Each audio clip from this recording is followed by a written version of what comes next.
On m'a demandé donc d'aborder ce soir ce sujet qui, pour beaucoup d'entre vous, est peut-être un peu nouveau, pour d'autres moins. C'est donc la grande discussion qui devrait s'ouvrir, mais qui n'a pas commencé, sur ce qu'on appelle le grand marché transatlantique, ou ce que Obama et les hauts fonctionnaires appellent depuis 20 ans le Transatlantic Trade and Investment Partnership, c'est-à-dire le partenariat ou l'accord de libre-échange transatlantique sur le commerce et les investissements. Alors c'est venu brutalement un petit peu dans les médias, parce que donc le 12 février, Barack Obama a fait son état de l'Union, où il a annoncé, il a dit... je cite, nous, les États-Unis, on lancera avec l'Union européenne des discussions sur un accord de partenariat transatlantique sur le commerce et l'investissement.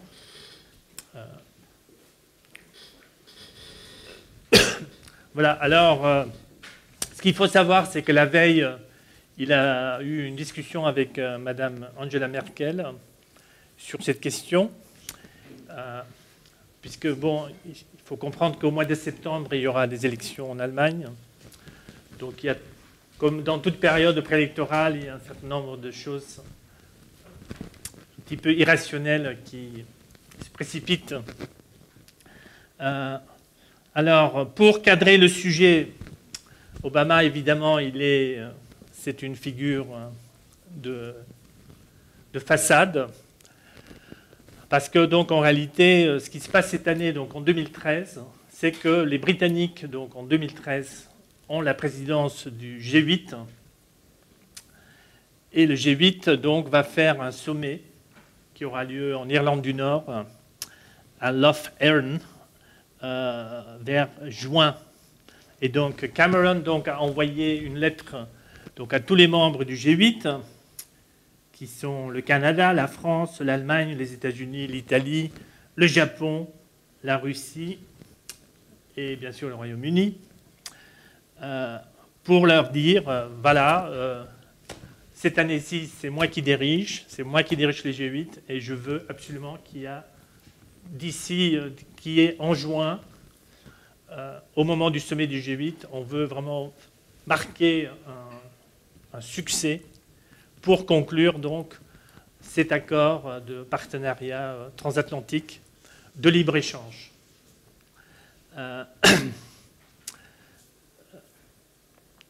Alors,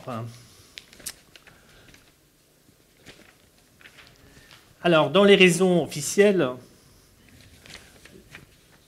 je vais décortiquer ça un petit peu comme un oignon avec les couches successives. Donc, de prime abord, alors la propagande, on dira, voilà, à l'heure actuelle, le commerce déjà entre les États-Unis et l'Union européenne, ça représente plus de la moitié du PIB mondial. Donc c'est énorme. Si on prend, il y a Dan Hamilton du Centre pour les relations transatlantiques, dit qu'en 2010, les investissements des capitaux américains en France et en Belgique étaient quasiment autant que ce que les États-Unis avaient investi en Chine et en Inde. Et le commerce euro-américain annuel estimé à 700 milliards de dollars. Donc on dit, voilà, si on fait sauter les tarifs douaniers, si on harmonise tout ça au niveau des normes, bah, tout de suite, il y a des études qui prétendent qu'à ce moment-là, il y aura 1,5% de croissance supplémentaire des deux côtés de l'Atlantique. Donc d'abord, on dit, voilà, le libre-échange, soi-disant, ça crée la richesse, le bonheur, l'emploi et le progrès. Ça, c'est donc le grand argument de la propagande. Ensuite, il y a un deuxième argument qui est qu'il y a un mois, je crois, la Chine vient de dépasser les États-Unis en tant que le plus grand acteur dans le commerce mondial. c'est la première fois dans l'histoire que ça arrive. Et donc, il y a des milieux financiers, industriels qui diront c'est le moment de refaire on va se remettre, au lieu de faire un G2 avec la Chine, comme tout le monde craignait, puisque les États-Unis allaient se mettre avec l'Inde et la Chine, c'est-à-dire les grandes puissances émergentes, tout d'un coup, on dit on va plutôt faire un petit détour par l'Europe. Donc ça, c'est... alors tout ça, évidemment, c'est du poker menteur, parce qu'autant que les États-Unis prétendent qu'ils veulent faire un partenariat avec l'Europe, autant qu'ils sont en train d'organiser en même temps un partenariat de libre-échange avec l'Asie. Donc tout cela est assez mensonger. Et ensuite, donc, dernier argument, c'est de dire, voilà, pendant des années, on a eu l'Organisation mondiale du commerce, l'OMC, il y a eu le round de Doha, il y a eu les cycles de Doha sur les négociations multilatérales.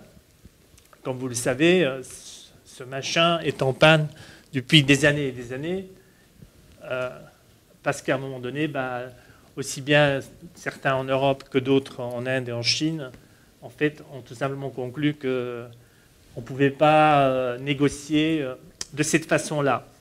Donc, et aujourd'hui, la plupart des gens en Europe qui s'opposent en fait à cet accord de libre-échange transatlantique le font pour en fait défendre l'OMC et défendre en fait des négociations multilatérales plutôt que de se retrouver en face à face avec les États-Unis. Tandis que d'autres vont dire oui, mais c'est à peu près la même chose. Aux États-Unis, il y a la loi fédérale et en même temps, dans chaque État, il y a des lois différentes. De la même façon, il y a en Europe, il y a la législation de l'Union européenne et dans chaque pays, il y a des lois spécifiques. Donc c'est quelque chose c'est un problème qui est mutuel et qu'il faut résoudre des deux côtés. Alors,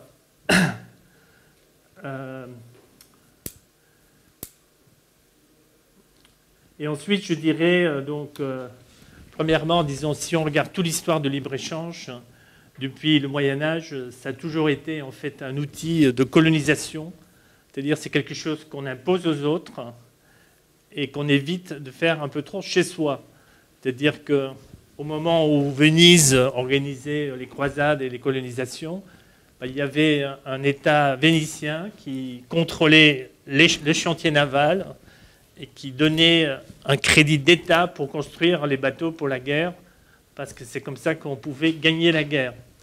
Donc si aujourd'hui, disons, parce qu'évidemment le schéma d'Adam Smith du libre-échange est un schéma qui prétend qu'on va optimaliser les échanges parce que tout le monde en permanence va avoir accès à l'information exacte sur la valeur et l'utilité juste de tout service et tout objet qu'on échange et qu'on vend. C'est évidemment quelque chose qui relate plus de la science-fiction que de la réalité. Donc, voilà, ça c'est mon propos introductif. Deuxième image. Ensuite, donc, évidemment, on peut s'interroger, est-ce que deux clochards ensemble vont pouvoir s'enrichir mutuellement ? C'est-à-dire que vous avez dans la zone euro donc, ce qui vient de se dérouler actuellement en Chypre, où donc la Banque centrale européenne a déclaré un blocus monétaire contre Chypre. C'est-à-dire qu'on dit c'est pas bon, vous avez un parlement, et ce parlement en plus a voté contre le plan de sauvetage, donc c'est vraiment pas bon. En plus, nous on avait décidé ce plan de sauvetage pour vous avant que vous étiez d'accord de l'accepter. Puisqu'on est très démocrate. Donc maintenant, tant que vous n'adoptez pas ce plan de sauvetage, on va couper. Donc là, les banques ne vont pas réouvrir avant mardi. Lundi, c'est férié en Chypre. Mais on est, disons, on est quasiment dans une logique qu'on pourrait comparer au ghetto de Varsovie, où on dit, voilà, tous les Tous les semaines, il faut nous livrer un certain nombre de personnes. Ce n'est pas nous qui vont les choisir. Vous pouvez les choisir vous-même. On compte sur vous pour arranger ça. Aujourd'hui, la Banque Centrale Européenne dit à Chypre, vous pouvez taxer un peu plus, un peu moins les uns les autres, les Russes, les Anglais, les Chypriotes, les pauvres, les riches. Ça, nous, on est totalement démocratique. C'est à vous de voir comment le faire. Ce qui compte pour nous, c'est quand même que les 5,8 milliards, vous les trouvez, parce que si on ne renfloue pas vos banques, c'est l'ensemble de la zone euro qui est menacée. Voilà. Donc on a une zone euro, donc là vous voyez les gens qui... il y a une très bonne anecdote d'ailleurs, il y a une femme qui énervait sa banque en Chypre, parce qu'en fait tous les vendredis, elle avait 10 000 euros d'épargne. Tous les vendredis, elle retirait les 10 000 euros et tous les lundis, elle les redéposait. Et on lui demandait, mais pourquoi vous faites ça? Elle dit, oui, mais mon fils est économiste, et mon fils m'a dit, de toute façon, tous les banqueroutes des banques, c'est toujours le week-end. Mais maintenant, je ne suis pas sûr que mardi, elle a donc échappé à la spoliation qui vient d'avoir lieu, mais ce n'est pas sûr du tout qu'elle va ramener son argent mardi à la banque. Donc vous avez cette zone euro qui est dans l'état où vous la voyez. De l'autre côté, nous avons donc une zone dollar qui va du Canada jusqu'au Mexique et même en partie jusqu'en Amérique centrale, puisqu'un certain nombre de pays sont dollarisés. Où là vous avez donc, ça c'est aux États-Unis, c'est des jeunes qui font la queue pour avoir avec des tickets alimentaires. Vous savez qu'aujourd'hui, en 2009, quand Obama a été élu, il y avait 32 millions d'Américains qui survivaient grâce à donc un coupon qu'ils reçoivent par l'État pour acheter la nourriture. Ça doit être de la nourriture produite aux États-Unis, je précise. C'est une subvention à l'agriculture américaine proche des plusieurs dizaines de milliards. Aujourd'hui, depuis qu'Obama est là, leur nombre a augmenté de 50%.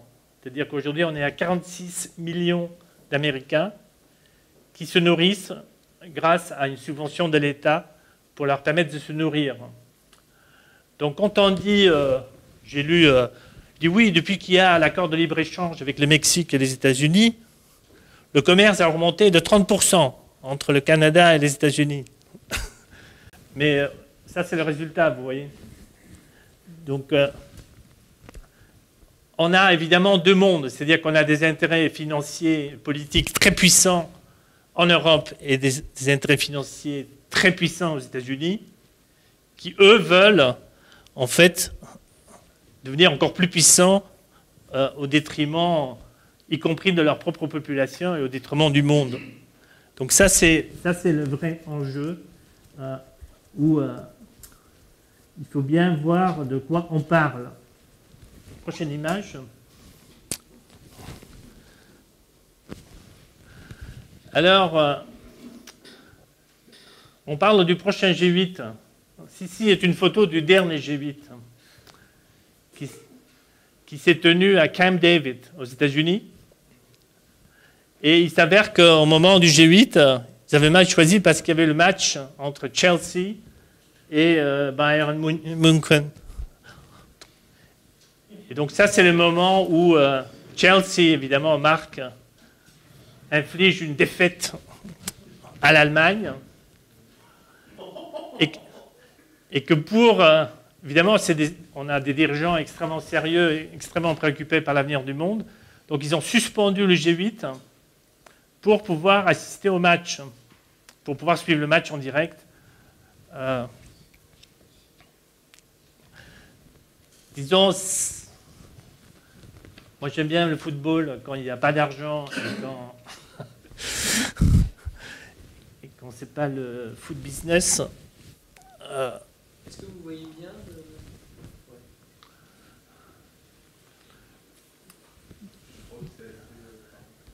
Donc là, ce que ça démontre, c'est un peu ce qui sont vraiment le pauvre Hollande. Il se demande ce qui vient. Il débarque pour la première fois dans un truc comme ça. Il était un peu. Non, il a dû se dire, on a l'impression que c'est l'université d'été du PS à La Rochelle ici. Je me sens chez moi. Donc la question, c'est ces gens-là, tous, ce sont des figures synthétiques, c'est des créatures médiatiques, et quelque part, ils ont le pouvoir, mais ils ont le pouvoir de ne pas avoir le pouvoir. Et ils ont été mis là par des gens qui, eux, décident ce qu'ils doivent faire. Et là, ils peuvent se lâcher, donc ils sont très contents. Donc, prochaine image. Donc maintenant, je voudrais vous parler un peu des gens qui font réellement, qui tiennent réellement le système. Alors, il y a deux noms donc à retenir. Probablement que vous connaissez. Alors, peut-être pas très peu. Le premier à gauche, c'est donc Richard Cooper, qui est un ancien haut fonctionnaire du Trésor britannique, qui a été le conseiller de Solana, quand Solana dirigeait l'OTAN, et qui aujourd'hui est le cerveau de Mme Ashton. C'est-à-dire, c'est l'homme à Bruxelles qui dirige tout l'ensemble de la politique étrangère et internationale de l'Union européenne. Et le deuxième, c'est un ex-jeune, il avait 27 ans en 2005, donc il doit en avoir 33 maintenant. C'est un certain Mark Leonard, qui était le jeune intellectuel britannique le plus génial de sa génération,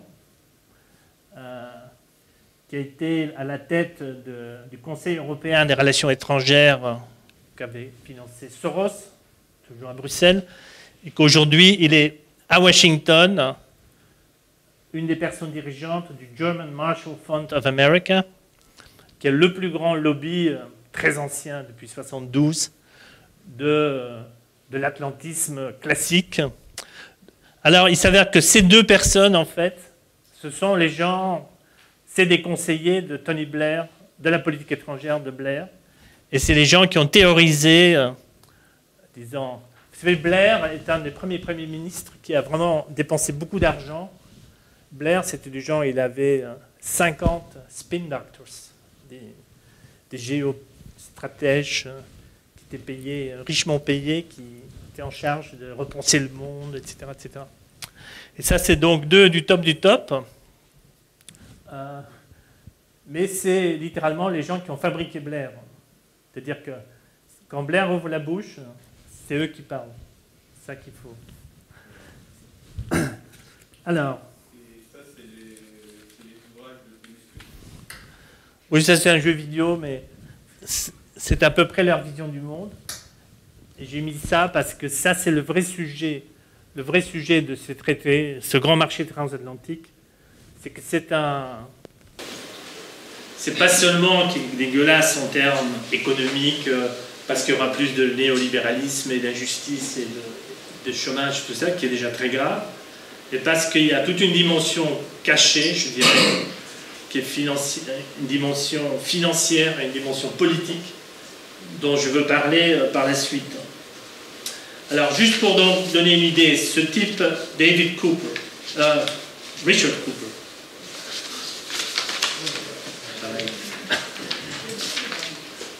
c'est pas Alice Cooper. Alors, ce serait trop long d'aller dans tous les détails. Ce qu'il faut voir, c'est qu'en 89, Cooper dit, donc c'est au moment de la chute du mur de Berlin et donc l'effondrement de l'URSS, Richard Cooper dit l'Europe maintenant, en Europe, la fin d'un système d'État datant de la guerre 30 ans. Nous sommes la chute du mur, 89, marque la fin d'un système d'État datant de la guerre de 30 ans. Alors, sa théorie, c'est la suivante. Pour simplifier, hein. Il dit... lui, il dit qu'il faut classer les États quand vous analysez tous les pays du monde, on peut les classer en 3 catégories. Et d'abord, il y a les États modernes. Ça, c'est les États inventés par la Renaissance et par le traité de Westphalie, donc en 1648, à la fin de quand c'est la fin de la guerre de 30 ans, donc la ruine de l'Empire d'Habsbourg, où on adopte en fait l'idée qu'avait déjà défendue Henri IV, c'est-à-dire une Europe d'États-nations souveraines qui se concertent mais qui sont souverains. Donc lui dit ça, c'est l'État moderne. Alors pour lui, ces États modernes aujourd'hui, c'est l'Inde, c'est la Chine, c'est des pays de ce genre. Et il voit ça plutôt d'une façon péjorative. Entre-temps, il dit la plupart des États dans le monde, c'est des États pré-modernes, comme la Somalie, c'est des États qui n'existent pas encore en fait, qui ne sont pas organisés, il n'y a pas un gouvernement central, ou l'Afghanistan, c'est des États qui sont très modernes. Et ensuite, il dit, il y a, après le pré-moderne et le moderne, ben, il y a le post-moderne. Et ça, c'est le top. Alors, en octobre 2001, dans le magazine, dans le mensuel Prospect, donc c'est quelques semaines après les attentats du 11 septembre, donc en 2001, il dit, il fait un article qui s'appelle « Le prochain empire ». Donc il n'a pas peur des mots. C'est le bon côté des Anglais. Il dit le prochain empire, donc ça s'appelle le prochain empire. Il dit toutes les conditions sont réunies pour un nouvel impérialisme. Et il dit de toute façon la non-existence d'un empire, c'est historiquement sans précédent. C'est pas normal normalement les empires.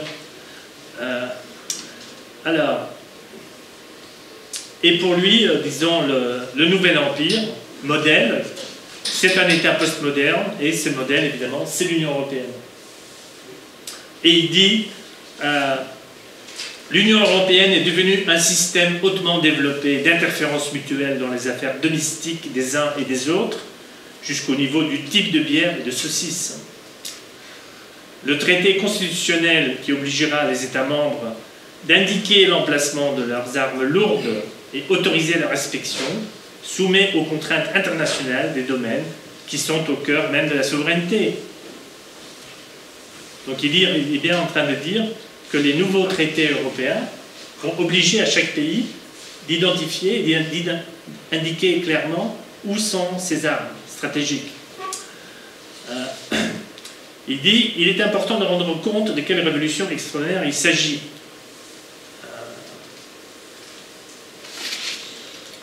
Donc il dit, ce qui est idéal, c'est donc un État postmoderne, et le modèle, c'est l'Union européenne. Une Union européenne postmoderne offre une vision d'un empire coopératif, une liberté et sécurité commune, sans la domination ethnique et l'absolutisme centralisateur dont souffraient les empires du passé. Donc il dit, dans le passé, quand on faisait un empire, ben, il y avait un empereur, et les gens, quand ils étaient enragés, ils allaient couper la tête de l'empereur. Donc il dit ça ne marche pas. Ce qu'il faut justement, c'est pas... Il ne faut pas que ce soit centralisé. Il faut que ce soit décentralisé. Et que ce soit pas juste une clique ou une domination ethnique, un groupe qui prend le pouvoir. Donc ça, vous pouvez lire plus là-dessus par la suite. Ensuite, donc, vous avez cet autre Marc Léonard. Vous voyez dans son livre « Pourquoi l'Europe dominera le XXIe siècle ?» C'est étonnant hein, pour un Anglais qui commence à dire que l'Europe va dominer le XXIe siècle.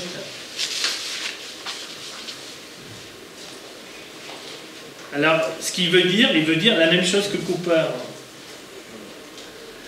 C'est-à-dire, il dit la force de l'Union européenne, c'est que ce n'est pas un État. Puisque l'Union européenne, nous on a tendance à dire, je ne sais pas si vous êtes français, vous regardez l'Union européenne, vous dites que c'est une usine à gaz. Il y en a qui sont dans l'euro, il y en a qui ne sont pas. Il y en a qui sont dans Schengen, il y en a qui ne sont pas. Il y en a qui font la PAC, il y en a qui ne font pas. Il y en a qui sont... Il y en a qui ont des cartes machin, nanana. C'est une usine à gaz. Pour le français moyen qui aime l'État napoléonien colbertien, structuré, organisé. Il dit, qu'est-ce que c'est? Eux disent, c'est un chaos délicieux, parce qu'on passe d'un gouvernement à l'idée d'une gouvernance. Je vous donne ça parce que je peux, par la suite, on va entrer un peu dans l'historique, montrer comment cet accord transatlantique s'est développé. Pour l'instant, je vous essaye de vous donner les clés qui vous permettent de comprendre vraiment ce qui se passe. Donc, Mark Leonard dit « La force de l'Union européenne, c'est que ce n'est pas un État. L'Europe n'a pas un seul numéro de téléphone, mais un réseau de centres de pouvoir unis par des politiques et des objectifs communs. L'arme secrète de l'Union européenne, c'est le droit. La puissance militaire vous permet de renverser les régimes d'Afghanistan ou d'Irak, mais l'Union européenne transforme l'ensemble de la société polonaise, de ses politiques économiques, jusqu'au traitement de ses minorités. Le pouvoir militaire permet de vous imposer n'importe où dans le monde, mais quand vous tournez le dos, votre force flétrit. Mais une fois noyés dans l'eurosphère des lois et des institutions, les pays sont changés pour toujours et il ne va jamais en sortir. Vous voyez, donc vous avez ces deux personnes qui ont ouvertement une idée de faire de l'Europe, en fait, un nouvel empire britannique mondial, parce que c'est ça qu'il s'agit, et qui sont à la tête, l'un à Bruxelles, dans les institutions européennes, l'autre à Washington, comme un intermédiaire privilégié entre les États-Unis et l'Union européenne.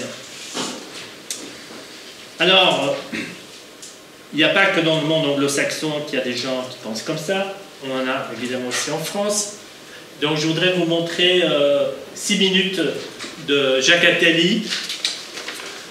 Jacques Attali donc était invité, je crois que c'est en 2011. C'est un débat, c'est un colloque organisé par Ségolène Royal, qui s'appelle l'euro et la crise de l'euro. Qu'est-ce qui se passe en Europe aujourd'hui? Et pourquoi sommes-nous aujourd'hui confrontés à cela? Nous sommes confrontés à une situation qui était parfaitement prévisible et qui était prévue depuis longtemps. Pourquoi? Prenez l'histoire de l'Europe. L'Europe s'est constituée en 1958 avec un marché commun. On a décidé de faire comme ça, pour des tas de raisons. On avait essayé avant l'Europe de la défense, ça n'a pas marché, on fait un marché commun. Quand on a fait le marché commun, tous ceux qui ont fait le marché commun savaient parfaitement que ça ne marcherait pas si on n'allait pas plus loin, parce que si vous avez un marché commun mais que vous n'avez pas une uniformisation des normes techniques, vous avez une possibilité de faire la concurrence déloyale en fixant des normes différentes aux produits. Ce qui s'est passé d'ailleurs entre 1960 et 1980. Et nous avons vécu une crise énorme où toutes ces normes techniques différentes ont failli faire exploser l'Europe. Ségolène et Jean-Louis étaient, comme moi, au cœur de la machine de l'État quand cette crise a explosé en fin 1983. Je ne parle pas de la crise française de 83, de la fin de l'année 83, où nous sommes allés à un sommet européen où il y a eu 44 contentieux sur la table. L'explosion, sommet d'Athènes. C'était une crise bien plus grave que celle d'aujourd'hui. 6 mois plus tard, présidence française, les contentieux ont été réglés, on a fait le marché unique. C'est-à-dire qu'on a harmonisé les normes. Mais on savait très bien, quand on a fait le marché unique à ce moment-là, que le marché unique, ça ne pourrait pas marcher si on n'allait pas plus loin, parce que s'il y avait un marché unique de libre circulation des marchandises et des capitaux, évidemment, restait la possibilité de devenir concurrentiel l'un à l'égard de l'autre par des dévaluations compétitives. Et on savait qu'on allait avoir des dévaluations, et que même le système de stabilisation de monnaie à l'intérieur ne tiendrait pas. Et qu'il fallait aller vers la monnaie unique. Donc, marché commun, marché unique, monnaie unique. On savait qu'il y aurait... Et il y a eu les crises, 91-93, exactement comme en 83, 94, crise. Et il y a eu, et Jean-Louis l'a rappelé tout à l'heure, un moment de vérité, des hommes d'État sont réunis, ils ont dit, on passe, on a fait la monnaie unique. C'est passé un moment très particulier, où il y avait aussi la chute du mur, l'ouverture, on n'a pas pu faire plus. Nous savions très bien, quand on a fait la monnaie unique, que ça ne marcherait pas, que ça ne suffirait pas. Exactement comme dans les 3 crises précédentes. Nous savions que ça ne suffirait pas. Pourquoi? Parce que jamais dans l'histoire de l'humanité, on a eu une monnaie qui a existé sans un État. Il n'existe pas une monnaie sans État. Prenez toute l'histoire du monde, une monnaie sans État, ça explose. Un État sans monnaie, ça peut exister. Ça a été le cas sans banque centrale. Ça peut exister. Les États-Unis ont été créés vers 1780, ils ont une banque centrale en 1913. Mais une banque centrale sans État, ça n'existe pas. Pourquoi? Parce que si vous avez une monnaie unique, Philippe pourra compléter cette réponse de façon théorique plus tard, vous avez une monnaie unique, vous avez donc des gens qui sont payés de la même façon, des produits qui valent la même chose, mais qui sont produits dans des lieux dans lesquels la compétitivité et la productivité n'est pas la même. De deux choses l'une. Où vous avez des compétitivités différentes, donc les gens se déplacent pour assurer une égalité de compétitivité, donc une énorme mobilité du travail, ce qui s'est produit aux États-Unis, parce que c'est pour ça que les États-Unis ont pu fonctionner très tôt, c'est parce qu'il y a une mobilité du travail énorme, ou si vous n'avez pas une mobilité très forte du travail, vous avez des processus de compensation des inégalités de façon à les accompagner. Et ça exige un budget fédéral. Ce que d'ailleurs les États-Unis ont mis en place et que nous n'avons pas mis en place. Donc tout naturellement, évidemment, les différences de compétitivité allaient s'accompagner d'écarts intenables, dans lesquels chacun allait essayer d'inventer des mécanismes plus ou moins tordus de fausses évaluations pour faire tenir le système. Alors, quand la crise arrive en même temps, évidemment, elle creuse les difficultés, elle les aggrave, elle rend les choses plus difficiles. Et donc, chacun s'est mis à inventer des mécanismes d'évaluation fictifs, ou virtuels, ou factices, ou hypocrites. Les Allemands l'ont fait en changeant leur taux de TVA, qui est une façon de faire une évaluation.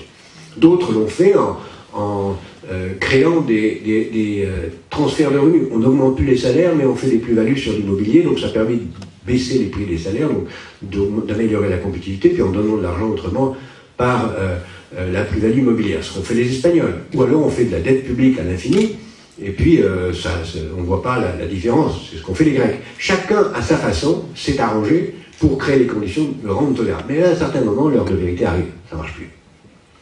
À un certain moment, l'heure de vérité, elle est là. L'heure de vérité, c'est soit on casse, soit, une fois de plus, on va plus haut. On va plus haut vers une fédération budgétaire européenne forte. Alors, maintenant, nous avons ce choix devant nous. Il aura lieu dans 1 an, dans 2 ans, dans 6 mois. On peut casser. Le système peut casser. Comme le disait Ségolène tout à l'heure. Question, s'il casse, est-ce que c'est mieux pour nous? S'il casse, c'est un désastre. C'est un désastre pour chacun. D'abord, tous ceux dont j'ai le privilège d'avoir fait partie, ont tenu la plume pour écrire les premières versions du traité de Maastricht, on s'est bien engagé à faire en sorte que sortir, ce ne soit pas possible. On a soigneusement oublié d'écrire l'article qui permet de sortir. C'était pas très démocratique, évidemment, mais c'était une grande garantie pour rendre les choses plus difficiles, pour nous forcer d'avancer. Parce que si on sort, ce qui naturellement est toujours possible, c'est impossible, mais naturellement, si on veut, on peut, c'est très très compliqué, hein, je ne rentre pas là-dedans, mais c'est très très compliqué de sortir, soit par le bas, soit par le haut, c'est très compliqué. Mais si on sort, celui qui sort va prendre une perte de pouvoir d'achat de 30-40%, il va être chassé de l'ensemble. On ne pourra plus emprunter, il y aura un moratoire sur ses dettes, ses banques seront en faillite, il sera obligé de couper des dépenses budgétaires, c'est le chaos. Et ça sera vrai pour chacun, parce que si, mettons, prenons l'exemple, l'Espagne sort. Si l'Espagne sort, qu'est-ce qui se passe en Allemagne? Si l'Espagne sort, premièrement, les banques allemandes qui ont prêté à l'Espagne sont très largement ruinées, ce qui est déjà assez largement le cas, des banques allemandes qui vont très très mal. Deuxièmement, les Allemands qui exportent l'essentiel de leur production vers le marché, l'Union européenne, ne pourront plus exporter en Allemagne, puisque l'Allemagne n'achètera plus, donc l'Espagne n'achètera plus. Et troisièmement, l'euro va monter très fort sans l'Espagne, et les produits allemands sont encore moins compétitifs sur le marché clair. L'Allemagne a tout à perdre à une sortie d'un autre pays que l'autre. Pour ça, je ne pense pas que ça aura lieu. Je pense que donc, nous sommes en train de tourner autour de cette quatrième sortie vers le haut. Donc, cette quatrième étape, troisième sortie vers le haut. Marché commun, marché unique, monnaie unique, fédéralisme budgétaire. Pourquoi est-ce qu'on ne l'a pas fait plus tôt? On l'a pas fait plus tôt, c'est très difficile. C'est extrêmement difficile d'un point de vue technique, ça suppose des tas de choses, c'est très difficile d'un point de vue politique, il faut vouloir ce que les Allemands ne veulent pas, ce que les Français hésitent à faire, il faut vouloir ce que la Banque centrale n'a pas voulu pendant très longtemps. Alors on pourrait dire que c'est complètement idiot, puisque je suis en train d'expliquer que la monnaie unique ne tiendra pas sans la fédéralisme budgétaire. Pourquoi la Banque centrale n'a pas voulu? C'est son intérêt. Elle n'a pas voulu pour une raison simple. C'est pendant très longtemps, la Banque centrale a dit « Moi, je suis tout seul à incarner l'Europe, donc on me fout la paix, je peux avoir un euro fort, Je n'ai pas en face de moi un ministre des Finances qui me dit « baissez l'euro pour maintenir l'emploi ». Donc, je suis très content tout seul. Ils ont commencé seulement depuis très peu de temps à se rendre compte que tout seuls, ils sont morts. De toute façon, lui, il ne cache pas qu'il est militant pour un gouvernement mondial. Hein. Ça, vous pouvez le lire ailleurs. Il a fait des livres là-dessus. Et donc, pour lui, l'avancée dans une Europe fédérale totalement centralisée, où, voilà, c'est la chose qui est actuellement quasiment adoptée par les derniers sommets, c'est que déjà aujourd'hui, le budget français va être soumis à la Commission avant même que le Parlement puisse en juger. Donc c'est un abandon de souveraineté énorme. Et lui, il raconte donc son histoire. Il dit voilà, au début on avait le marché commun. Quand on a fait ça, ben, on savait que les gens pouvaient jouer sur la compétitivité des uns des autres, s'ils allaient créer une crise. Après, on a fait l'acte unique européen, on a fait le marché unique. Donc, on a fait tomber les tarifs douaniers entre les pays. En fait, une fois qu'on était dans ce grand marché unique européen, bah, il fallait une monnaie unique pour que ça soit mieux. Donc on a fait la monnaie unique, mais on savait très bien, il dit d'ailleurs, quand on a fait la monnaie unique, on savait très bien que ça n'allait jamais marcher. Parce qu'une monnaie, ça appartient à un État. C'est-à-dire, une monnaie sans État, ça n'existe pas. Il y a des États sans monnaie, mais pas des monnaies sans État. Donc à un moment donné, une fois qu'on est dans cette monnaie unique, on est obligé de faire ce saut fédéral que réclame M. Balladur, M. Attali et tous les fédéralistes. Donc ce que vous voyez, pourquoi je vous montre ça, c'est que vous voyez très bien que toute cette idée de créer une zone de libre-échange, au début c'est économique, c'est pour améliorer le commerce, ou les échanges, personne ne peut refuser, c'est du win-win, chacun va gagner. Mais qu'en réalité, à force que ces échanges vont s'intensifier, bah, il y a des gens qui vont venir en disant bah, voilà, mais pour gérer ça, il faut un gouvernement supranational, il faut démanteler les États. Et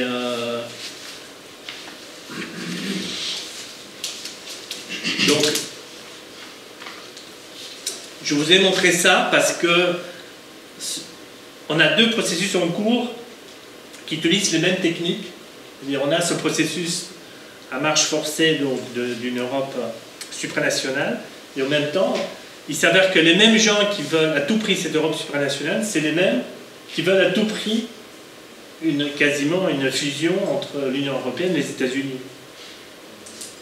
Soi-disant, ils sont très européens, mais ils sont tellement pro-européens qu'ils veulent la fusion avec les États-Unis, ce qui est étrange. Prochain. Tu peux dans la lumière aussi. La question pour ces gens-là, c'est de voir comment est-ce qu'ils peuvent imposer cela aux populations.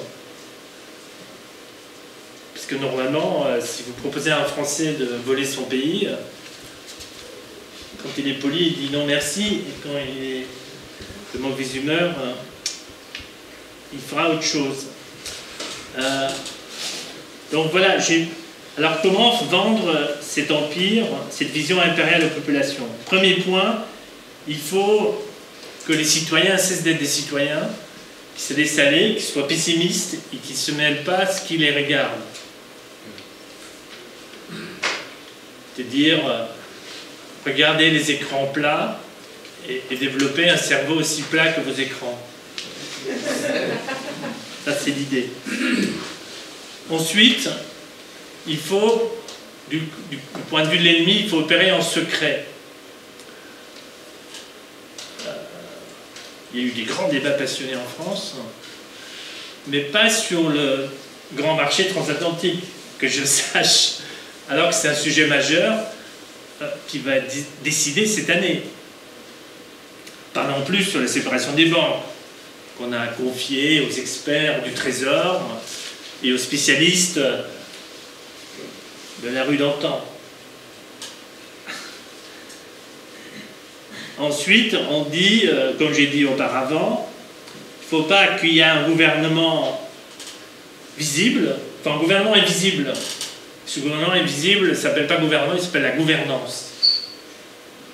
C'est-à-dire, on a le G20, on a le G8, on a l'ONU, on a la Commission européenne, on a le Conseil européen. Tous ces gens-là, très responsables, qui se concertent, se parlent. C'est bien, ça rassure. Ils se parlent.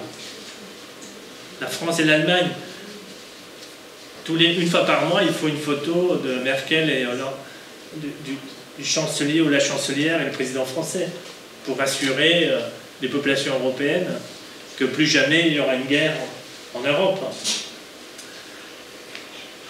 Et cette gouvernance, cette nouvelle gouvernance, elle utilise un principe qu'on appelle en anglais le revolving door. Je ne sais pas comment ça s'appelle, le tourniquet. Quand tu as une porte comme ça, dans les grands supermarchés, quand tu as une porte qui tourne. Les clipotes. Hein? Les tambours, oui. Qu'est-ce qui se passe? C'est que vous avez des gens, en France ça s'appelle le pantouflage. C'est-à-dire, on commence ministre, et même avant déjà qu'on est inculpé ou qu'on doit démissionner, on a déjà un poste dans une société privée ou en tant qu'avocat, etc. Donc vous avez à Bruxelles, vous avez 50 000 personnes qui travaillent pour la Commission européenne, à Bruxelles, dont les 60% sont des Britanniques. Et vous avez 30 000 lobbyistes, c'est-à-dire des ex-fonctionnaires de l'Union européenne ou futurs ex-lobbyistes réélus fonctionnaires lobbyistes qui tournent et qui connaissent, où la question c'est de connaître du monde. Et donc tout ça crée une situation où ça a été donc la grande innovation à partir de Jacques Delors, à partir de 92, c'est qu'on disait l'Europe est dans l'impasse. Pourquoi? Parce que les ministres des Finances se réunissent, ils sont sous pression de l'opinion publique de chaque pays, ils s'engueulent, et ils n'arrivent pas à faire un accord, ils rentrent. Et l'Europe n'avance pas. Donc on dit, bon maintenant, on invente une grande idée généreuse, tout le monde est d'accord, et on confie le dossier technique aux conseillers, qui eux vont travailler sur les détails.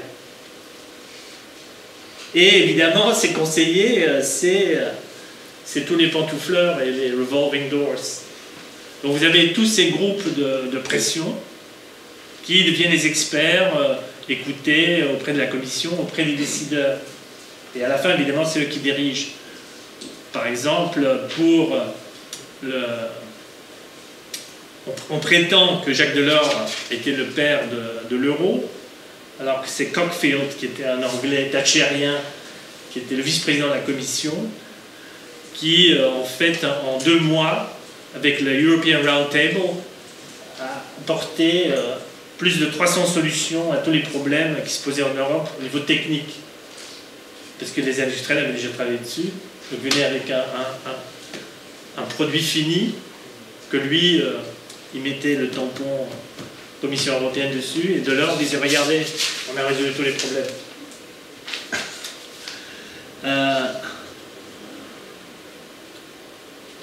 Le meilleur exemple aujourd'hui de ça, c'est un certain monsieur Sutherland, qui est c'est l'ancien ministre de la Justice de l'Irlande, qui est en même temps un des directeurs honoraires donc, de British Petroleum.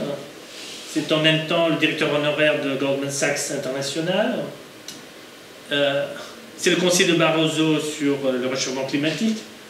Et c'est le dirigeant de ce qu'on appelle le Transatlantic Policy Network, dont je vais parler plus tard, qui est probablement le plus grand lobby donc, transatlantique, et probablement un des lobbies les plus puissants du monde, que lui il dirige. Mais lui, un exemple même de cette connivence, c'est un inceste permanent entre intérêts privés et hauts fonctionnaires européens qui prennent les décisions. Et vous le savez déjà, aujourd'hui, en France, 80% des lois qui sont votées par les députés sont des lois élaborées à Bruxelles, qu'on remet à la sauce française, qu'on adapte pour les faire passer en France. Et donc, dernier principe, c'est évidemment d'affaiblir ces États-nations qui dérangent, parce que ce sont des expressions d'un vouloir vivre en commun, ce qu'on appelait la République, que ce soit au niveau des communes, au niveau des départements, au niveau de l'État.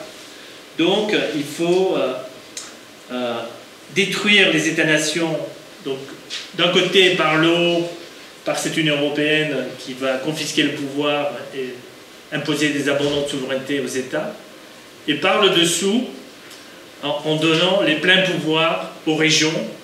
Donc c'est inscrit maintenant dans le traité de Lisbonne que, en fait, ce sont les régions qui deviennent les intermédiaires, comment on dit,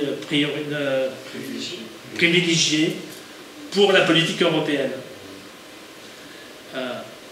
Donc il y a un vieux dicton des alchimistes qui s'appelle Solve et coagula. Je dissous et après je recompose, qui est évidemment la meilleure façon pour eux de faire cette idée d'empire. Alors un exemple de ça, c'est ce qu'on a fait donc depuis 86, où c'est plus les chefs d'État qui décident, mais on crée une conférence intergouvernementale qui n'est pas composée d'élus, mais composée donc de diplomates plénipotentiaires qui, eux, dans les coulisses et dans les cabinets, avec des experts privés, ont élaboré tous ces traités-là que vous voyez. L'acte unique européen de 86, Maastricht, je vous en ai parlé, le traité d'Amsterdam et de Nice, donc, qui ont mis en place le fameux pacte de stabilité et de croissance, la Constitution européenne, redevenue le traité de Lisbonne par la suite, à combien? À 92%, à 98%, selon Valéry Giscard d'Estaing, qui avait écrit la première. Donc ça, c'est juste un exemple de ce type de mode de fonctionnement. Ensuite, donc, il faut regarder donc, les lobbies qui sont à l'œuvre. Donc le premier...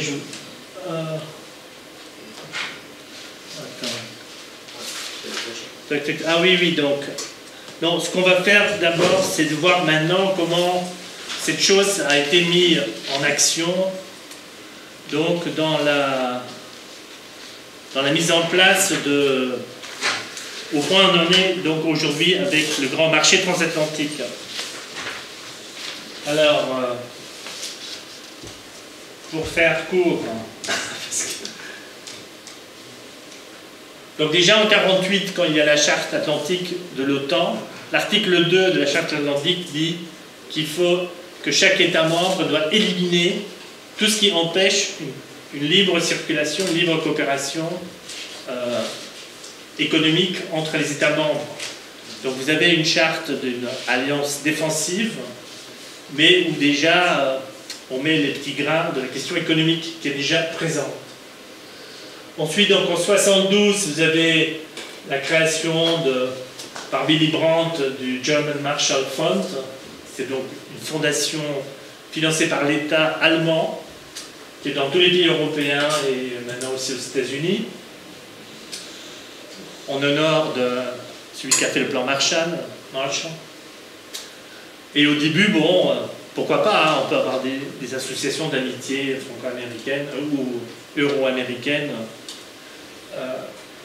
Alors, petit à petit, donc, en 92, donc, il y a d'une part en Europe donc, la création du traité de Maastricht, donc, qui fait le grand marché unique européen. Et face à cela, donc, vous avez Bush, Mulroney du Canada et de Gortari du Mexique, qui signent l'accord de l'ALENA, qu'on appelle en anglais le NAFTA, North American Free Trade Association. Et à ce moment-là, se crée donc en Europe ce Transatlantic Policy Network, le TPN, dirigé donc par le Sutherland dont je viens de parler. On va vous montrer. Tu peux peut-être montrer juste la prochaine. Alors ça c'est le TPN. Ça s'appelle le réseau des réseaux. Donc le premier gros morceau c'est tous les think tanks, tous les instituts de recherche, toutes les universités qui travaillent tous ensemble à l'intérieur de ce TPN. Et en dessous, en bas, vous avez une partie des grandes entreprises qui financent ça.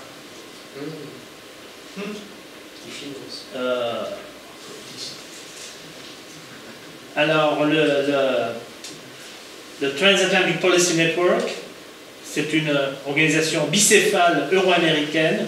Vous avez 47 représentants du Congrès américain et 88 députés du Parlement européen.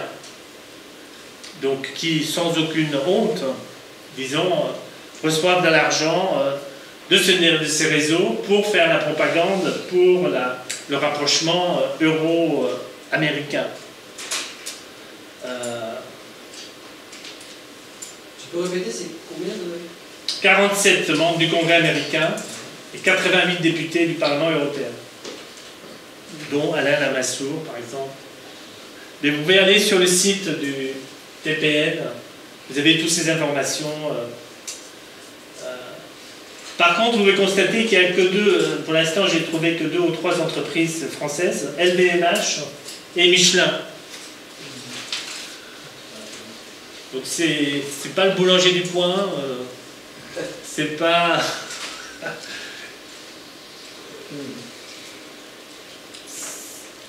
c'est pas les petites pointures.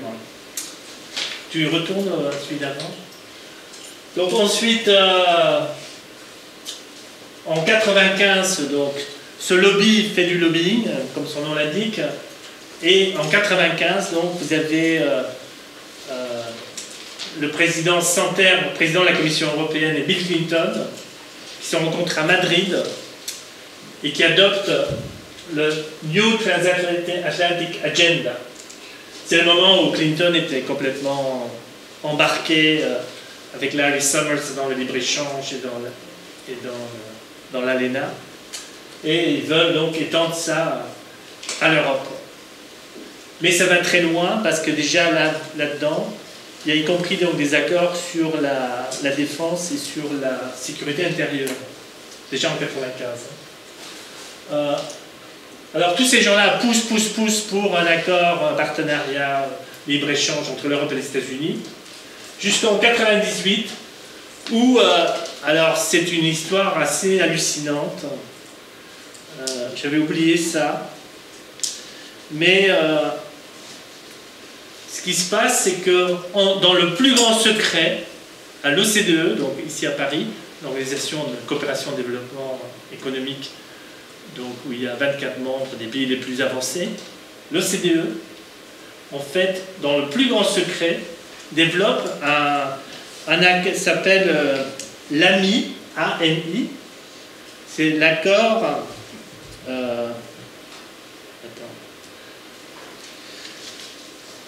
multilatéral sur les investissements. Et c'est uniquement parce qu'il y a une ONG en fait, qui a réussi à chipper le truc et qui a fait un scandale que ça a éclaté. Et on s'est rendu compte que dans cet accord, ce qui était prévu, c'est de donner tous les droits en fait, aux entrepreneurs. Par exemple, s'il y avait une grève, si vous êtes américain, vous avez une entreprise en Europe, et par exemple la CGT fait une grève chez vous, vous pouvez faire un procès à l'État français pour qu'il vous rembourse parce que vous avez perdu de l'argent à cause de la grève. Ça c'était prévu dans cet accord. C'est parce que pour garantir l'investissement en France, il fallait donner des droits aux investisseurs et les protéger. Alors, tout ça, donc c'est l'époque où Chirac est président, Jospin est Premier ministre. Ils demandent d'ailleurs, ils ont fait un rapport, quelqu'un, je ne sais plus qui, a fait, une sénatrice a fait un rapport sur ces fameux, sur l'AMI, Il a dit il faut l'abandonner parce que ce truc-là, on ne peut pas l'amender, on ne peut pas le réformer, on peut que le jeter à la poubelle. Et donc en 98, l'AMI, c'est poubelle. C'est la France qui, en fait, en 98, a été, et c'est important pour aujourd'hui, je pense, pour le rappeler aux Français, que la France s'est opposée à cela, parce que c'est une menace pour l'agriculture française, parce que c'est une atteinte, une menace pour la propriété intellectuelle. Je vais en parler plus tard. Donc, ensuite, abandon de l'AMI. Ensuite, vous avez donc le 11 septembre. Et suite au 11 septembre, il y a évidemment un tas de gens qui disent c'est le moment pour faire ce partenariat transatlantique. Parce que ça, c'est l'autre outil de propagande, c'est l'idée qu'il y a une menace globale. Puisque face à une menace globale, il faut un gouvernement mondial. Donc s'il y a le réchauffement climatique, il faut faire un gouvernement mondial. S'il y a une crise financière mondiale, il faut faire un gouvernement mondial. S'il y a une menace démographique, il faut un gouvernement mondial. S'il y a des terroristes partout, là, il faut un gouvernement mondial. Donc toutes les occasions sont bien à saisir pour revendiquer la cause. Donc en 2001, il y a les attentats. Et vous avez, alors ça c'est un autre nom à retenir, c'est la fondation Bertelsmann, qui est un groupe, au début c'était un groupe de médias allemands, et c'est devenu vraiment un truc gigantesque. Donc aujourd'hui Bertelsmann, c'est un vieux groupe d'édition en Allemagne. Aujourd'hui ils ont à peu près 100 000 employés, ils font entre 16 et 19 milliards de chiffres par an. Au centre, Bertelsmann est là, vous voyez. Alors il contrôle, d'abord ici, il contrôle Random House. Random House, c'est le plus grand éditeur de livres du monde. C'est eux qui ont publié la biographie d'Obama, d'ailleurs. Ils ont aussi une maison qui s'appelle Doubleday. Doubleday, c'est la maison qui a publié le livre de Dennis King contre la rouge. Donc, plus grand éditeur du monde. Après, ils ont Günther & Jaeger. Ça, c'est le plus grand éditeur de journaux avec Stern, Capital, etc. Ensuite, ils ont tout un groupe musique. Et ensuite, ils ont RTL. RTL, donc, qui est le plus grand pôle radio d'Europe. Ils sont dans tous les pays, en Croatie, en Europe de l'Est, partout, tous les pays, il y a RTL, Belgique, RTL, Pays-Bas, etc. Luxembourg, c'est un truc énorme. C'est pas la radio-télévision de Luxembourg, hein, RTL. Et ils ont donc un groupe télévision où ils ont la 6.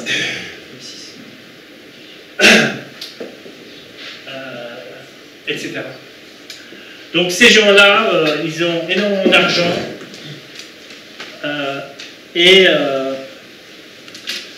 Comme par hasard, c'est tous les gens qui n'ont jamais été gentils avec nous, ou avec Cheminade quand ils se présentaient à des élections.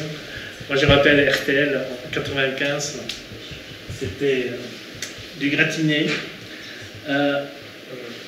En tout cas, cette fondation Bertelsmann, en fait, elle est à fond la caisse dans ce réseau, ce lobby transatlantique pour faire la propagande. Vous voyez d'ailleurs dans le Transatlantic Policy Network, vous avez aussi la Bertelsmann qui paye donc, pour le TPN avec les autres. Donc c'est pas des petites PME, c'est des énormes cartels d'intérêts financiers qui sont engagés des deux côtés de l'Atlantique pour faire le forcing pour eux. Ensuite, donc vous avez en 2007 le traité de Lisbonne, et vous avez alors encore une photo derrière. Voilà. Ça, c'est donc en 2007, 30 avril, vous avez un sommet États-Unis-Union européenne avec Merkel, Bush, Barroso. Et ils signent donc un accord où ils vont créer, ça c'est la chose la plus avancée dans ce domaine, ils vont créer, ça s'appelle le Conseil économique transatlantique. Conseil économique transatlantique. Totalement engagé donc à faire tomber les barrières. C'est un machin, donc il y aura des élus américains. Vous voyez, ce que vous voyez, c'est que ce qui est dans le TPN à titre privé, maintenant en fait ça devient quelque chose de public. C'est-à-dire que on va créer un... C'est pas des gens élus, hein. On crée donc un espèce de groupe. Il y a des membres du Congrès américain et des membres du Parlement européen qui vont se rencontrer 2 fois par an et qui vont superviser en fait toutes les décisions aux États-Unis concernant l'Europe et toutes les décisions concernant les États-Unis, mais dans l'Union européenne. Et donc, petit à petit, on crée, ça s'appelle le Legislators Dialogue. En fait, on crée d'abord un groupe d'amitié, ça devient un groupe vraiment institutionnel. Et petit à petit, en fait, on a déjà créé le début d'un parlement transatlantique avec des élus dont l'identité, c'est de faire ça. C'est de ne pas défendre leur pays, c'est de faire évoluer leur pays pour intégrer ce grand ensemble.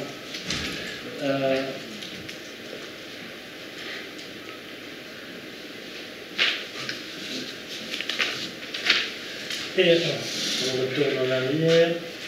Et ensuite, donc, vous avez... alors, ça, c'est vraiment la peine de le lire. C'est le rapport du Parlement européen en 2009. Alors, ce rapport estime que cette assemblée, donc, le Transatlantic Legislators Dialogue, doit se siéger en session plénière 2 fois par an, être composée d'un nombre égal de parlementaires européens et américains, que cette assemblée pourrait établir des groupes de travail pour préparer les sessions plénières, qu'un comité de direction devrait être responsable pour faciliter la coopération entre les comités des législateurs et les rapporteurs du Parlement européen et le Congrès américain sur des législations relatives à l'intégration du marché transatlantique et en particulier le travail du Conseil économique transatlantique. Avec cela, il y a même donc un débat, encore très faible mais pas inexistant, sur une monnaie transatlantique. C'est-à-dire certains envisagent, peut-être la crise aidant, le dollar et l'euro s'effondreront, et ils diront à ce moment-là, puisque c'est foutu, autant créer une nouvelle monnaie transatlantique pour qu'on puisse marcher de pair et faire autre chose. Donc ça va très loin. Alors, d'abord, donc, pour conclure, regardons donc d'abord un peu l'impact économique avant de regarder les conséquences politiques. Alors, un premier niveau, donc, comme j'ai dit avant, c'est la ligne de Mélenchon et de certains chez Attaque. C'est très mauvais, c'est le libre-échange, ils ont raison. C'est la concurrence libre et non faussée, ça sera la privatisation donc, de tout ce qui est les services, qui aujourd'hui, bon, parce qu'il y a des services, en Europe on a quand même une idée qu'il y a des services non marchands qui sont indispensables pour avoir une société civilisée. Tout cela sera condamné à disparaître. En particulier dans le domaine de la santé. Ensuite, en agriculture, ce qui est prévu, si vous poussez la chose jusqu'au bout, il faut faire disparaître les appellations d'origine. C'est-à-dire, vous pouvez prendre du chardonnay, aller au Texas et faire du champagne. Et le vendre sous l'étiquette champagne. C'est la libre concurrence non faussée. Parce que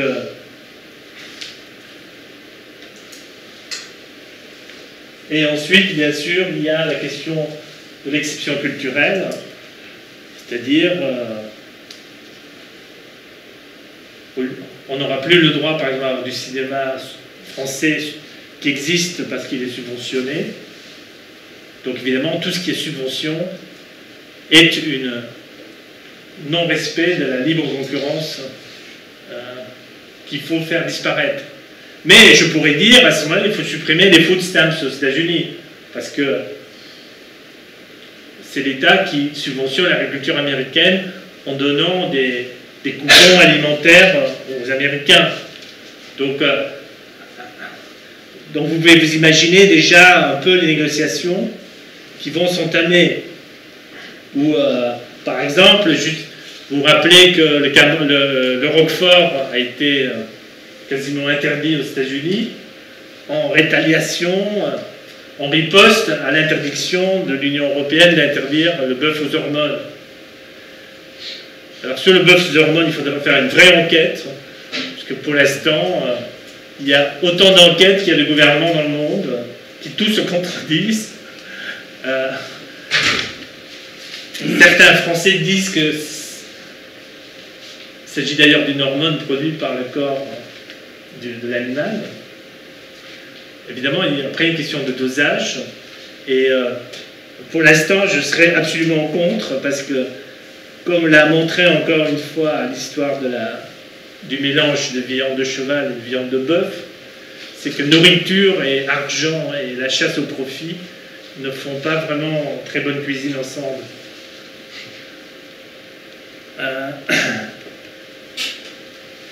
Donc ça, pour l'instant, les gens en France qui se mobilisent contre ce marché transatlantique, pour eux, ils ne voient que ça. Et c'est vraiment trop léger. Ensuite, il faut regarder les conséquences politiques. Alors, il faut savoir que, par exemple, pendant quelques mois, l'Union européenne qui prépare ce marché transatlantique a demandé aux partenaires privés de donner des avis. Et j'ai trouvé dans un texte de la City de Londres, qui s'appelle City UK, c'est un groupe donc, de financiers de la City, qui évalue les avantages et les désavantages, mais dans leurs observations, ils disent ce qui nous inquiète beaucoup, ce sera une volonté de réguler les banques, et que si on fait un marché transatlantique, il faut absolument empêcher qu'il y ait trop de régulation. Ben oui, parce qu'à ce moment-là, le poids sera énorme. Ensuite, vous avez la question de l'intégration de l'OTAN. Il faut savoir, donc j'ai retrouvé le texte, le rapport des 5 généraux, les 5 chefs d'état-major en janvier 2008, qui avaient fait un rapport incroyable, où dans leur conclusion, ils disaient pour faire face à toutes les menaces qui nous guettent, comme le fondamentalisme religieux, mais aussi le réchauffement climatique, etc. Ce qu'il faut, c'est créer un directorat.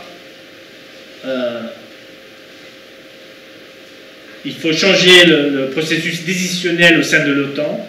Il faut créer un directorat. Et il faut faire la fusion entre les instances dirigeantes des États-Unis, de l'Union européenne et de l'OTAN. Il faut faire une fusion, je répète, parce que c'est quand même énorme.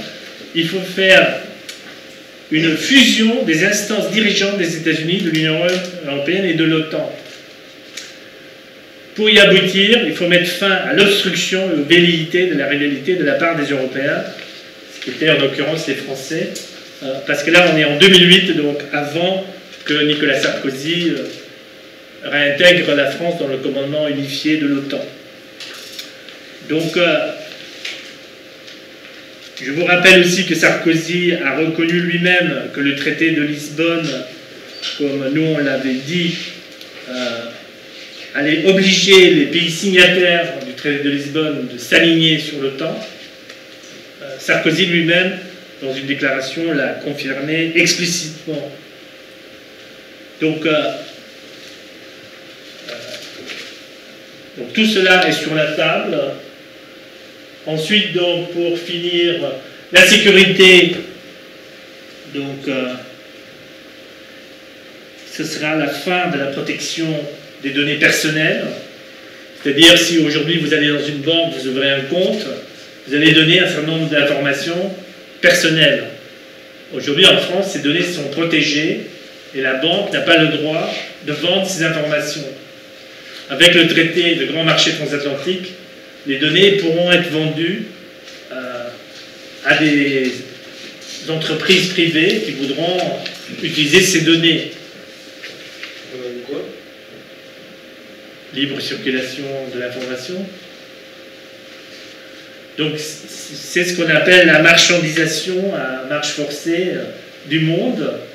Vous savez déjà aujourd'hui, si vous avez Google, c'est gratuit, parce que Google enregistre tout ce que vous faites. Donc, si vous cliquez sur Solidarité Progrès, en Belgique, à Ixelles, en face du quartier général de l'OTAN, vous avez des archives de Google, vous avez des énormes bâtiments avec des ordinateurs qui stockent toute l'information de tous les utilisateurs de Google à la planète pour savoir à quelle heure ils ont cliqué sur solidaritéprogrès.org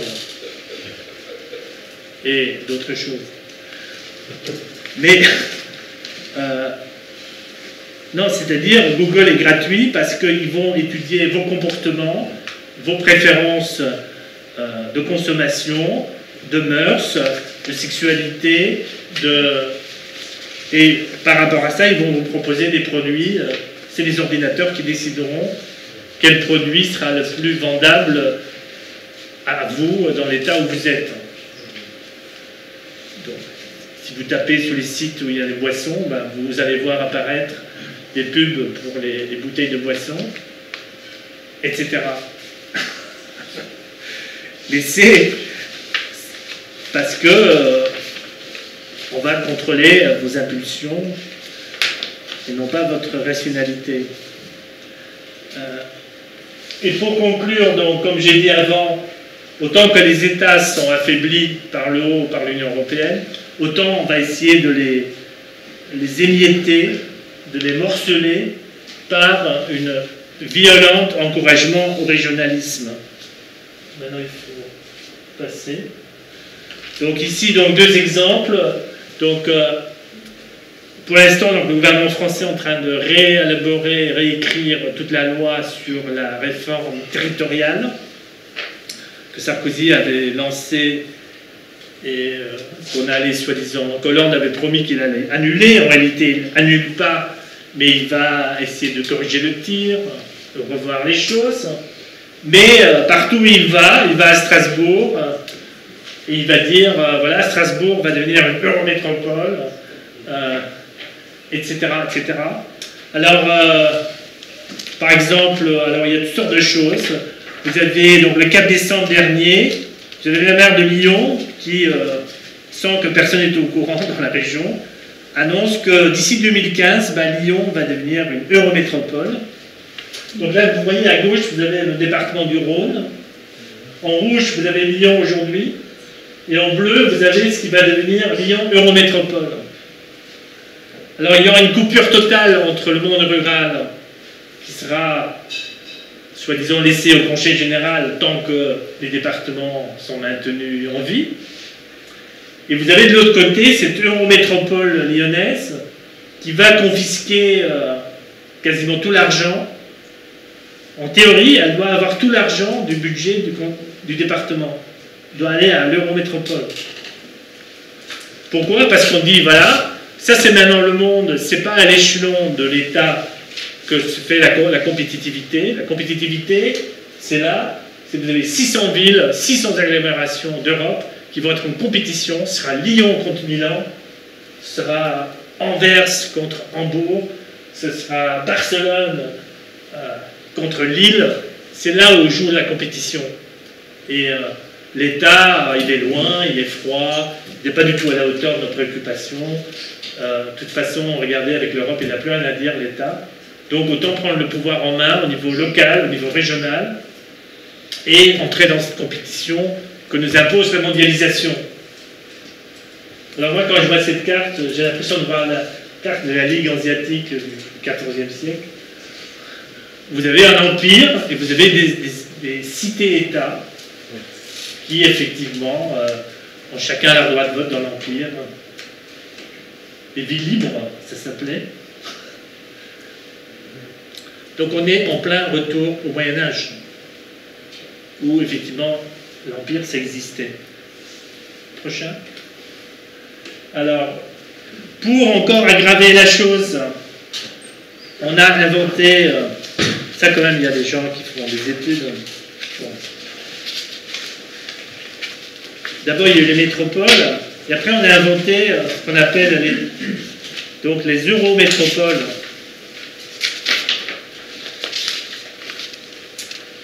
Ça s'appelle un groupement européen de coopération territoriale.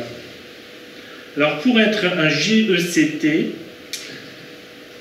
groupement européen de coopération territoriale, donc il faut au moins qu'il y a 2 pays. Il faut que ce soit à cheval sur 2 pays. Donc là, à droite, vous voyez la carte, vous avez entre Barcelone et les Pyrénées. Après, vous avez... Alors l'ambition, c'est de faciliter et promouvoir la coopération transfrontalière, transnationale et interrégionale. Institué en 2006 par le Parlement européen et le Conseil de l'Europe, il s'agit d'un groupement coopératif doté d'une personnalité juridique. Il agit au nom de ses membres, qui sont l'État, les collectivités régionales et locales, issus d'au moins 2 États. Actuellement, il existe 15 GECT en Europe. Certains mettent en œuvre un projet ou un programme de coopération territoriale, d'autres portent une démarche de gouvernance. Alors celui qui est très avancé, donc, comme vous voyez là sur la carte à gauche, en bas, c'est l'Eurométropole Lille-Kortrijk-Tournai, que préside actuellement Martine Aubry, maire de Lille. Créé le 21 janvier 2008 par arrêté préfectoral, cette Eurométropole est peuplée de 2 millions d'habitants, vivant dans 147 communes, sur une surface de 3500 km² en France et en Belgique. Alors en Belgique, c'est des Flamands d'un côté et des Wallons de l'autre, qui sont inclus dans l'Eurométropole. Élus locaux, maires et bourgmestres ont travaillé ensemble pour définir et mettre en place une gouvernance adaptée à une métropole polycentrique, triculturelle et binationale. Dès le 28 janvier 2008, une assemblée constitutive de l'Eurométropole s'est réunie à Courtrai pour élire le président, qui était Pierre Monroy à l'époque, 3 vice-présidents et pour voter un budget. Voilà. Alors tout ça, pour l'instant, c'est gentil, c'est pas méchant, mais c'est pas encore un pays. Mais tout est en place pour que si demain la France n'existe plus, voilà, il y a déjà tout ce qu'il faut pour le remplacer. Pour l'instant, bon, ça peut faire sourire parce que c'est un côté presque folklorique, mais c'est inquiétant parce que si vous voyez quel est le moment de l'histoire dans lequel ces choses se produisent, où donc vous avez cette hyperconcentration financière, politique au niveau de l'alliance transatlantique, et où on va réduire les gens, leur dire ne vous mêlez vous. Voyez là avec les gens du quartier, de votre métropole, là, déjà c'est pas mal. Donc par rapport à ça, évidemment, il faut dire non. Ça veut dire qu'il faut dénoncer ce projet pour ce qu'il est réellement. Il faut s'opposer donc à toute idée d'un budget fédéral européen. Et en même temps, il faut avoir une porte de sortie de l'OTAN, puisque cette chose-là, c'est une et la même chose. Donc la bataille est énorme. Beaucoup de gens pensent que ça ne va jamais aboutir, mais dans la situation actuelle, ce que disaient les gens qui faisaient des empires, c'est que la seule façon pour un empire de survivre, c'est de s'étendre. Et donc là, nous y sommes. Et surtout, dans cette situation-là, à un moment où il faut organiser donc une opposition et imposer une alternative à la crise, en fait, on nous enlève toutes les institutions, tous les instruments qu'on a forgés pendant des siècles pour pouvoir faire valoir l'intérêt général. Toutes ces choses-là sont aujourd'hui démantelées et cassées.